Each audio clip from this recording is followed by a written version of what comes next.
Bạn xuất đây mong muốn ngọc này là cho một cái video mới ní và chụp cho mọi người xem bán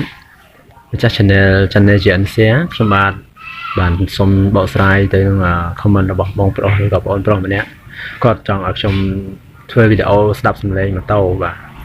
và xem lên mà tàu cầm cái người đang ở đây không mà xin nó mình từ mùi chấm nói chắc và chấm nói tí mũi cứ xem lên sập bà Milon Snow bà bị cái đòn tí lơi xôi chắc nữa và ra là đây là bị dừng rùa gà tới bây giờ vi lon ra kháng đó và hồi thì bí lon cho bạn là cam và cho bạn là cam vi lon xô bị lạng ghé vi lon ra ở đấy mà vi lon chắc á về lon thôn riêng sập bám tích hay vi lon chắc đặc biệt dừng rùa gà tới vi lon ra đối với đại và hồi thì bay đứng lon sầm lên con trơ và bị lấy bảy chứ nó con trơ làm bị đại bị bay rồi có bị thu kháng với lon khắc đó nữa và anh nắng cứ lon sầm lên con trơ nữa và tí bốn cứ lo con tôi piston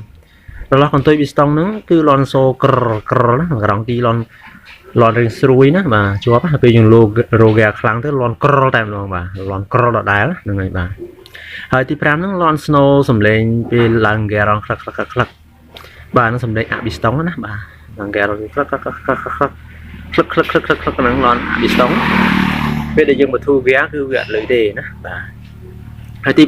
6ពេលដែលម៉ូតូយ៉ុងវា lon ពេលបញ្ចូលលេខអញ្ចឹងវា lon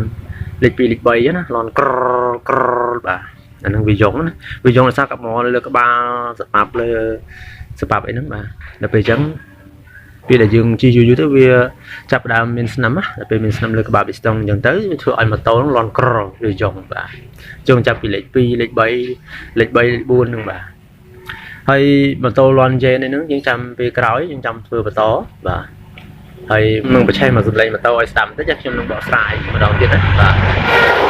ស្ដាប់សម្លេងម៉ូតូរបស់គ្នាបាទសុំទោសផងបើមិនសិនជាមានការរំខានណា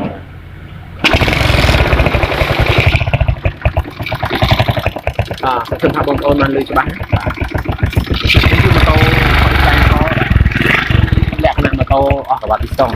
ហើយនេះគឺលន់សម្លេងបាទលន់ពីស្តុងបាទវាមានអុកដែរបាទអុកដែរតែយើងស្ដាប់សម្លេងខាងណាគេដែលវាលន់ពីស្តុងទៅហ្នឹងហើយបាទតែបងប្អូនស្ដាប់ឮបាទ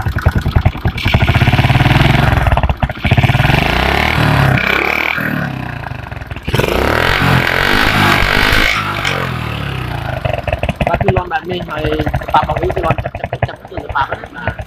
ហើយនៅពេលដែលលន់ក្រនេះគឺលន់ពីសងបាទនេះបងប្អូនលើនេះគឺ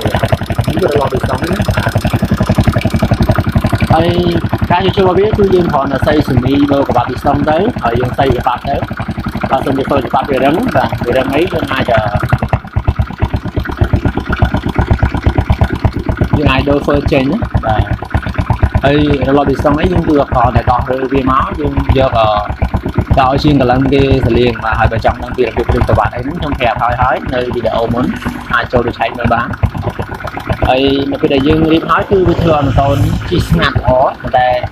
យើងត្រូវការដាក់ទឹកអីហ្នឹងគឺការពារមើលជាងកលឹងគាត់សៃទៅវាយើងស្អិតពីស្តុងខ្លាំងយើងត្រូវដាក់ទឹករយៈពេល2ម៉ោងទៅ3ម៉ោងទៅហើយឬក៏អាចដាក់ស្អំវា3ថ្ងៃចោលទៅណាបាទជិះលេងទៅ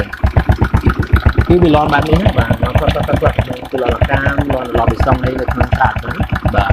ខ្ញុំថាបងប្អូននឹងស្ដាប់យកហើយទទួលយកវីដេអូនេះបានបាទបើមានចម្ងល់ឬក៏ចង់ឲ្យខ្ញុំធ្វើវីដេអូអីផ្សេងទៀត